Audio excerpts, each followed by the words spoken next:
I'm Bambi Francisco with Vader News. Well, eBay made a hefty, nearly $1 billion acquisition of Bill Me Later in October. It is the world's biggest marketplace done buying even little startups. Well, joining me to talk about eBay's M&A and partnership strategy for startups is Eric Stewart. He's the Director of Corporate Strategy at eBay. Eric, thanks for joining us. My pleasure.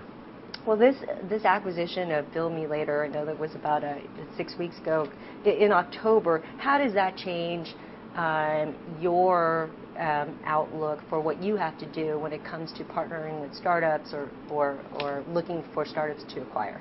So I lead eBay's efforts to discover and review and engage with startups, typically on the smaller side. Mm-hmm. And that's both in areas, by the way, within eBay's current corporate footprint of e-commerce, payments, and communications, but also outside. Mm-hmm. I wouldn't say that it changes our appetite if you're wondering whether we're done spending or if we've exhausted the budget. I think the case is that eBay is always looking for companies that are good business opportunities or perhaps offer us an opportunity to improve our capabilities. And if there are good targets that will help us do that, we'll still be taking a good hard look at them. So what does 2009 look at? What are you interested in? So eBay is interested in a number of areas. I could list a lot, but I'll pick out a few. One thing that the core eBay marketplace is interested in a lot of is what we call exploratory shopping. So we're looking at alternative ways to get our users from the homepage of our site to products in which they're interested in. Mm-hmm. And that can mean many things. That could mean visual search. That could mean better ways to browse products. That could mean social shopping. Mm-hmm. There's a number of different sectors that we'll take a look at and try to improve the experience for our users on our site. Well, both are intriguing. So before we jump on to the next one, can you talk a little bit about some of the companies that might fit into those buckets? I mean, we just talked a lot about some social shopping sites like This Next. Sure. We've done a number of VaderBox segments looking at Search Me, Butyl, or companies like and so mm-hmm. Can you sort of narrow down the types of social shopping and visual search companies you're looking at? Sure. So we'll pick social shopping first. That's an interesting area that in the segment about one of the companies, I think it was This Next, my personal opinion is that that's a space which still has potential that it hasn't realized yet. Mm. So that's an area where, I could pick out Style Feeder, which does sort of automated recommendations for you for products mm-hmm. based on sort of a collaborative filtering mechanism. There's This Next, which does more recommendations mm-hmm. From individual people that you might think match you in taste. Mm-hmm. There's someone more like a Caboodle or a Wists that does more kind of a presentation of personal wish lists. Mm-hmm. There's a lot of subsectors within the idea of social shopping.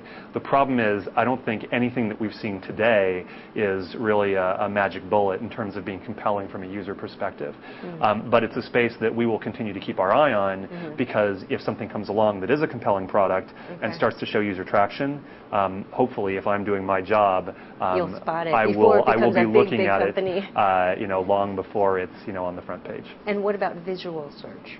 So visual search would just be another example of being able to find products that match a certain image. Mm-hmm. And there's a couple of different things that this could mean as well. This could mean taking a picture of an object and recognizing what it is, right? This is, this cup or this notebook. Mm-hmm. And that's hard to do. I don't think the technology is there yet. Another example would be finding items that are similar. Mm-hmm. I'm wearing this shirt. Show me shirts that look like this shirt. And there are some companies that try to do this. Like.com is one. There's a few over in Asia that are similar. I think that's another area actually where the technology is not yet compelling enough. It's a tough problem. Mm-hmm. And then there is an example where you're actually just trying to identify specific products out of a catalog. Okay. By taking an image. So that would be another example. What about for PayPal and Skype? Mm-hmm. What are some of the acquisitions those departments or units would be looking for? Sure. Again, I shouldn't talk about kind of specific targets, but areas that are interesting to someone like PayPal and Skype. All our businesses continue to be interested in furthering their reach. Mm-hmm. The problem with companies like PayPal and Skype is that their user bases are already so large mm-hmm. that it's hard to significantly add to their reach with someone who's still a startup.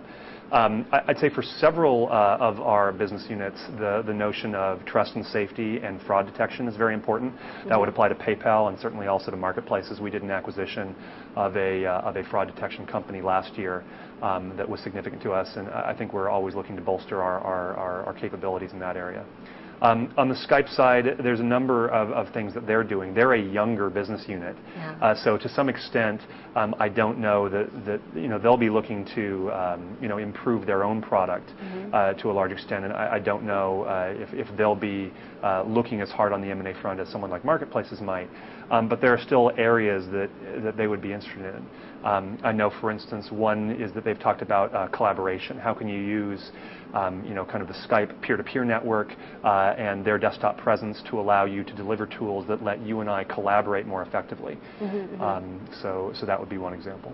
What's in terms of what you're seeing? Has the quality gone up? Has the quality gone down? Are you seeing fewer startups, given the economic climate? That's a good question. Well, in terms of more versus fewer, I've certainly seen a larger flood of startups coming in to me in the last 2 or 3 months. I've gotten a lot of calls from bankers or investors who are looking for exits. The words that they typically use are, "We want to be very pragmatic about our future options."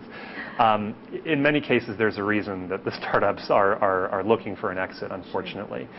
I would say in terms of the volume of innovation that I've seen in the Valley in the last year, it's less, I think, than we saw maybe 2 or 3 years ago. And when I say volume of innovation, what I mean is kind of the step changes, right? I've certainly seen a lot of startups that are doing variations on a theme, but to some extent, it looks like the Valley is waiting for another Cambrian explosion, where you come up with another 4 or 5 kind of fundamental ideas that can be applied to a number of different businesses. We're not there yet, but it'll come in another couple of years, surely. And the prices, your sense that you're seeing prices come down a little bit further? I mean, of course, you're a buyer, so you're going to want to. I mean, if you're going to be totally biased, of course you want prices to go down. I would say valuations are less insane than they were 9 or 12 months ago. How do you see them in 2009? That's a good question. I mean, there's certainly going to be a shakeout. But I would say that, good companies that are showing business success, traction with users, they're still going to, command a reasonable price at an exit. Okay, and I know you don't want to really give us what, your blueprint for 2009, but was eBay going to be acquisitive in 2009? I don't think we don't have a quota of companies that we have to buy at least that many or no more than that many, but we are still going to continue to look hard at companies that we think could improve our business. Okay, and you told us which areas are interested. They all seem to need something, so we're going to look at. I particularly will look out for some visual search companies and social shopping companies. So Eric Stewart, thank you so much. Thank you. I've been speaking with Eric Stewart, who is the Director of Corporate Strategy at eBay. I'm Bambi Francisco.